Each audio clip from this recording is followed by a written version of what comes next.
जय हिंद बच्चों। आशा करते हैं कि आप लोग अपनी तैयारी एकदम अच्छे से कर रहे होंगे, क्योंकि कक्षा 10 का जो बोर्ड एग्ज़ाम है वो एकदम पास आ चुका है। 22 फरवरी से आप लोगों का एग्ज़ाम होने वाला है। तो आज हम लोग बात करेंगे कक्षा 10 का जो सामाजिक विज्ञान है उसमें भूगोल पार्ट के बारे में। भूगोल में चूँकि हर विषय में ही आपका कम से कम जो है मिनिमम 20 क्वेश्चन ऑप्शनल के आने वाले हैं। तो आज हम लोग एक और चैप्टर आपका जो है संसाधन और विकास, इस संसाधन और विकास चैप्टर के भी का भी एनालिसिस कर रहे हैं। आज आपको कुछ क्वेश्चंस करवाए जाएँगे ऑप्शनल के माध्यम से, और बहुत अच्छे से आपको याद करवाया जाएगा कुछ क्वेश्चंस को। ज़्यादा जो मेन टॉपिक हैं पहले चैप्टर से आपके संसाधन और विकास, उसके कुछ इम्पोर्टेंट क्वेश्चंस को देखेंगे। ये क्वेश्चन अक्सर एग्ज़ाम में आते रहे हैं, तो आप इन्हें अच्छे से ध्यान से देखें। चलिए शुरू करते हैं। हमारा जो पहला क्वेश्चन है वो है, सोपान कृषि किस राज्य में की जाती है? सोपान कृषि के बारे में बात करें तो इसे एक और हम लोग नाम से जानते हैं, सीढ़ीदार खेती। सीढ़ीदार। तो आपको बताना है कि सीढ़ीदार खेती किस राज्य में की जाती है। अब भाई सीढ़ीदार खेती है तो इसका मतलब कहीं न कहीं आपको पहाड़ी इलाकों में होगी। तो बिहार का मैदानी क्षेत्र ये तो एकदम गलत हो गया। दूसरा बचता है पंजाब, ये भी मैदानी क्षेत्र ही है। हरियाणा भी एक मैदानी क्षेत्र है, तो ऐसी जगहों पर नहीं की जा सकती। यानी कि सीढ़ीदार खेती जो होती है वो उत्तराखंड में होती है। और एक राज्य आपको याद करके रख लेना है यहाँ पर, उत्तराखंड के साथ-साथ यहाँ पर जो हिमाचल प्रदेश है, हिमाचल में भी की जाती है और असम में भी की जाती है। तो आपको याद रखना है कि जहाँ-जहाँ पर पहाड़ी क्षेत्र हैं, वहाँ-वहाँ पर सोपानी खेती या सीढ़ीदार खेती की जाती है। आइए आपको दिखाते हैं थोड़ा सीढ़ीदार खेती कैसी होती है। तो कुछ इस प्रकार से आप देख सकते हैं इसमें कि जहाँ पर एकदम ढालू ज़मीन होती है पहाड़ वाली, तो उसमें ऐसे छोटे-छोटे से हम लोग बना देते हैं सीढ़ीदार खेत। अब यहाँ पर देखिए ये एकदम सीढ़ीदार बन चुका है, इस पर खेती कर ली गई है। फिर यहाँ नीचे पर सीढ़ीदार बना दिया गया है। इसी को हम लोग सोपानी कृषि या सीढ़ीदार खेती करते हैं। इससे भूमि का संक्षारण नहीं होता है, पानी को एकदम रोक-रोक करके बहाया जाता है। इस एरिया में जो है एकदम अच्छे से आपको खेती कर दी जाएगी। अब यहाँ पे मेड़ बाँधी गई है, तो इससे आपका पानी का बहाव कम हो जाएगा, जिसकी वजह से कटान कम हो जाएगी पानी की। तो पहाड़ी क्षेत्रों में ऐसा किया जाता है।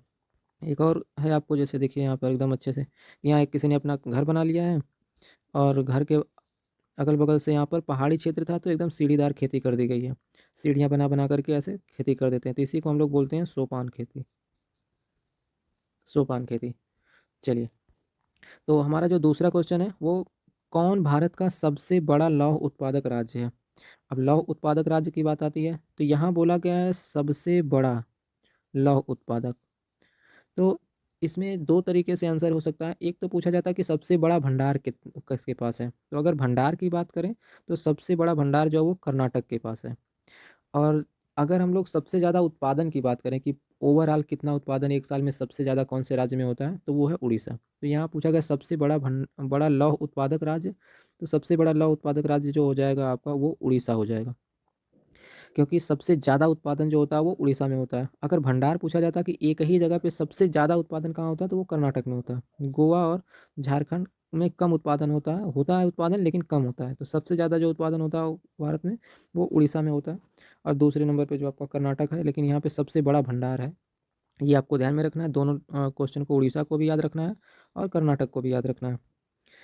अब जो हमारा अगला टॉपिक है वो है, किस खनिज को उद्योगों की जननी कहा जाता है? मतलब अगर ये खनिज नहीं होता तो उत्पादन हो ही नहीं पाता। तो आप देखिए, सोना, सोने के बगैर तो काम चल जाता है, वैसे उद्योगों में ज़्यादा उपयोग सोना का किया भी नहीं जाता है। मैग्नीज़ भी काम चल जाता है, कॉपर का उपयोग बहुत कम किया जाता है उद्योगों में। सबसे ज़्यादा जो उपयोग किया जाता है वो लोहे का।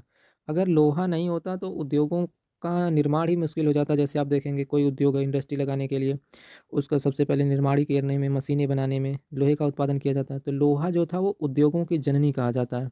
अगर लोहा ना हो तो कोई भी उद्योग जो है वो सफल नहीं हो पाएँगे। तो इसे आप ध्यान में रखें। अगला जो हमारा क्वेश्चन है वो है, किस खनिज को उद्योगों की जननी, अच्छा ये तो हो गया क्वेश्चन आपका। इसके बाद इनमें कौन अधात्विक खनिज है? अधात्विक खनिज को आपको बताना है। यानी खनिज 2 प्रकार के, जो अगर उनकी धात्विकता के बारे में कहा जाए तो, एक तो धात्विक होता है और दूसरा अधात्विक। तो धात्विक खनिज में देखें तो सोना हो गया, चांदी हो गया और टिन हो गया। ये तीनों धात्विक खनिज हैं, तीनों ही धात्विक हो गए। बस एक खनिज जो बचता है आपका अभ्रक, ये अधात्विक खनिज है। तो आपको चूँकि अधात्विक खनिज पूछा गया था, तो अधात्विक खनिज हो जाएगा वो आपका अभ्रक हो जाएगा। तो ये ऑप्शन आपका सी सही है। चलिए अगला क्वेश्चन देखते हैं।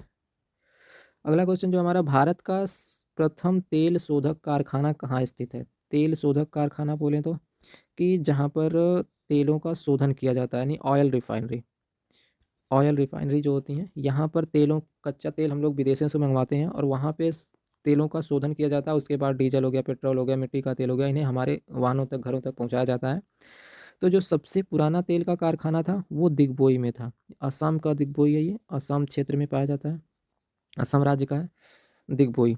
और हम लोग चूँकि उत्तर प्रदेश से हैं, तो उत्तर प्रदेश में सबसे केवल एक ही तेल शोधक कारखाना वो है मथुरा में। ये यूपी की बात कर लें तो यूपी में एकमात्र कारखाना आपका मथुरा में है, तेल शोधक कारखाना।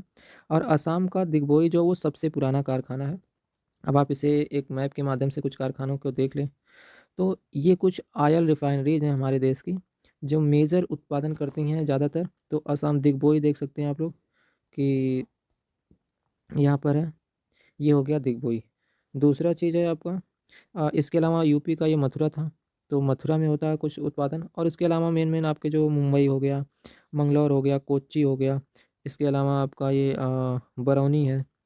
ये कुछ तेल शोधक कारखाने हैं हमारे देश में जहाँ पे तेल का शोधन किया जाता है। तो मेन आपको याद करके रखना है, दिग्बोई हो गया। उत्तर प्रदेश से आपके हैं चूँकि यूपी में तैयारी कर रहे हैं आपके बोर्ड एग्जाम की, तो मथुरा याद कर लेना है। कुछ और नए नए कारखानों में जैसे मुंबई हो गया, ये सब कोच्चि आपको याद करके रख लेना मैप के माध्यम से। ये भी पूछ लिया जाता है कौन से स्थान पर है ये। चलिए अब देखते हैं अगला जो हमारा क्वेश्चन है वो है, मरुस्थलीय मृदा का विस्तार निम्न में से कहाँ है? अब सोचिए आप, मरुस्थलीय मृदा, तो मरुस्थलीय मृदा कहें तो इसे जो कहा जाता है मरुस्थलीय मृदा कह सकते हैं कि इसे हम लोग मरुस्थल कहाँ पे पाया जाता है। तो आपको सोचना है कि मरुस्थल कौन से राज्य में ज़्यादा पाया जाता है। मरुस्थल का मतलब है रेगिस्तान जैसी भूमि। तो रेगिस्तान वाली जो भूमि है ज़्यादातर हमारे देश में राजस्थान में पाई जाती है। तो इसका जो आंसर है वो राजस्थान है। बाकी कर्नाटक हो गया, महाराष्ट्र हो गया, उत्तर प्रदेश हो गया, यहाँ पे ऐसी मृदा नहीं है। कर्नाटक में जो है और महाराष्ट्र में ज़्यादातर काली मिट्टी पाई जाती है। तो ये मिट्टी के कुछ प्रकार हैं, काली मिट्टी पाई जाती है। राजस्थान में मरुस्थलीय मिट्टी हो गई और उत्तर प्रदेश में जलोढ़ मिट्टी पाई जाती है, जलोढ़ मिट्टी। तो आपको ये भी याद रखना कि कौन से राज्य में किस प्रकार की मिट्टी है। तो आपको भारत में मिट्टी के उत्पादन का एक मैप दिखा देते हैं, मिट्टी का जो कौन सी जगह पे कैसे मिट्टी है। तो देखिए आप, ये भारत में मिट्टी की कुछ जो है विधियाँ हैं, किस मिट्टी के टाइप हैं कि कौन सी मिट्टी कहाँ पर पाई जाती है। तो आप देखें अच्छे से, सबसे पहला जो है वो है हम लोग इस वाले को देख लेते हैं, जलोढ़ मिट्टी। ये वाला जो एरिया आप देख पा रहे हैं, ये पूरा यहाँ से यहाँ तक फैला हुआ एरिया है, ये पश्चिम बंगाल वाला एरिया तक, ये जलोढ़ मिट्टी का है। जलोढ़ मिट्टी इसको कहते हैं हम लोग। ज़्यादातर फसलें अच्छी जो होती हैं इस मिट्टी में होती हैं। जलोढ़ मिट्टी हो गया आपका। अब जलोढ़ मिट्टी जो होती है ये भी दो प्रकार की होती है, खादर और बांगर। तो इसमें दो प्रकार रहते हैं, खादर और बांगर, वो याद रखना है आपको है। अच्छा, जलोढ़ मिट्टी कहाँ कहाँ पे है? तो देखें ये वाला एरिया जो हो जाएगा आपका उत्तर प्रदेश का, फिर इसमें पंजाब का एरिया आ जाता है, और उसके अलावा इसमें थोड़ा हरियाणा का एरिया आ जाएगा, और इसके इधर जो देखें तो बिहार का एरिया हो गया और पश्चिम बंगाल।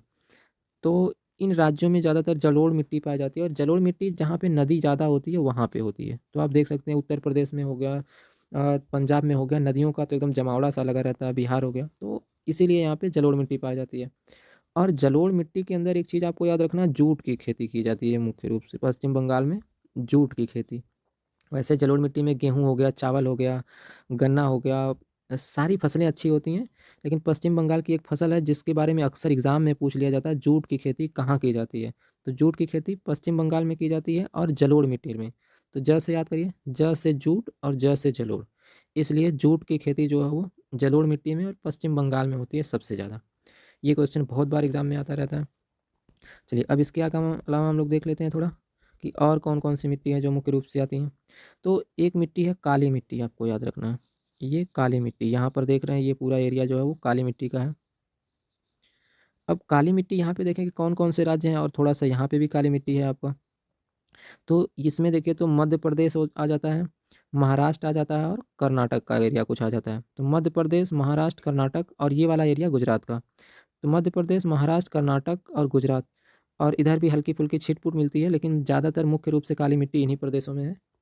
और कहा गया कि काली मिट्टी के अंदर जो है आपका वो ज़्यादातर कैल्शियम हो गया और आयरन की अधिकता होती है। आयरन हो गया, पोटेशियम हो गया और कैल्शियम हो गया, इसकी अधिकता होती है और सबसे ज़्यादा तो इसमें आयरन की अधिकता होती है।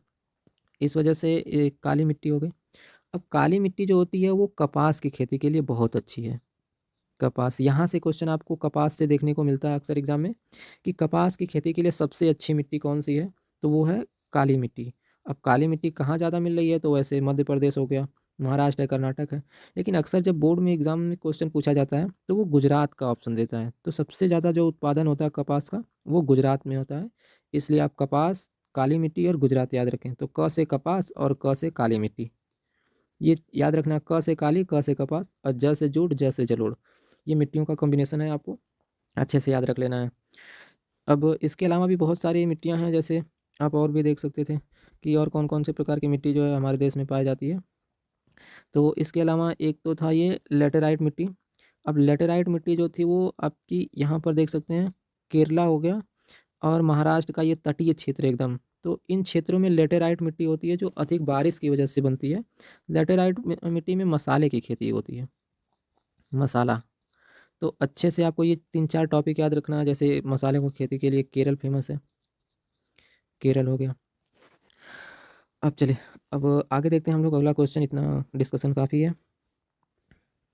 हाँ, कौन सी मिट्टी कपास की खेती के लिए सर्वोत्तम है? अब देखिए, अभी आपको समझाया गया था कि कपास, क से कपास, क से काली मिट्टी, ठीक? तो काली मिट्टी जो होती है वो आपकी कपास की खेती के लिए सबसे अच्छी होती है। और जलोढ़ मिट्टी में तो वैसे गेहूँ हो गया, चावल हो गया, बहुत अच्छा उत्पादन होता है इनका, जूट का भी उत्पादन अच्छा होता है। और अब आती है बात पर्वतीय मिट्टी की, तो पर्वतीय मिट्टी में ज़्यादातर वैसे बागानी फसलें होती हैं। इसमें चाय हो गया, चाय की खेती सबसे ज़्यादा पर्वतीय मिट्टियों में की जाती है। जैसे जम्मू कश्मीर है और सिक्किम है, इन जगहों पर हम लोग जो है वो पर्वतीय मिट्टियों पर चाय की खेती ज़्यादातर करते हैं, कॉफ़ी की खेती करते हैं। लाल मिट्टी जो होती है ये फसलों के लिए उतना ज़्यादा इम्पोर्टेंट नहीं है, आपको बस ये ध्यान में रखना, जलोढ़ मिट्टी और काली मिट्टी, इन्हीं से एग्ज़ाम ज़्यादातर पूछा जाता है एग्ज़ाम में। चलिए, अब देखते हैं हम लोग हमारा अगला जो क्वेश्चन है। तो आज के लिए बस इतने ही क्वेश्चन थे। तो अगले वीडियो में हम लोग फिर से मिलेंगे। आपने कितने क्वेश्चन का हल किया अपना, और कितने क्वेश्चन जो हैं आप कर पा रहे हैं अभी तक, क्योंकि एग्ज़ाम एकदम आपका नज़दीक आ चुका है। तो अपने आप का आप ध्यान से देखना है कि हम कितने क्वेश्चन कर सकते हैं। और चूँकि हर क्वेश्चन, हर चैप्टर में ही आप सॉरी, हर पेपर में आपको 20 क्वेश्चन आने हैं। तो 20 में से कम आपको 18 क्वेश्चन का तो अटेम्प्ट करना ही है कि हमारे 18 क्वेश्चन सही हो जाएँ। अगर इतने क्वेश्चंस ला दे रहे हैं तो चूँकि आपको पास होने के लिए केवल 23 नंबर लगभग लाना होता है। तो अगर आप 18 नंबर ऑप्शनल से ला देते हैं तो पास होने में के लिए जो मिनिमम मार्क होता है क्वालिफाइंग, वो तो लगभग यहीं से सिक्योर हो जा रहा है आपका। बाकी आप जितना अच्छे से लिखेंगे, लॉन्ग आंसर हो गया, शॉर्ट आंसर हो गया, उतना ज़्यादा आपका नंबर आ सकता है। तो ऑप्शनल पर आप अच्छे से ध्यान दें, और ऑप्शनल से अच्छी पकड़ बन जाती है, आपको याद करने में ज़्यादा मुश्किल नहीं होती है। तो मिलेंगे अगली वीडियो में, तब तक के लिए जय हिंद।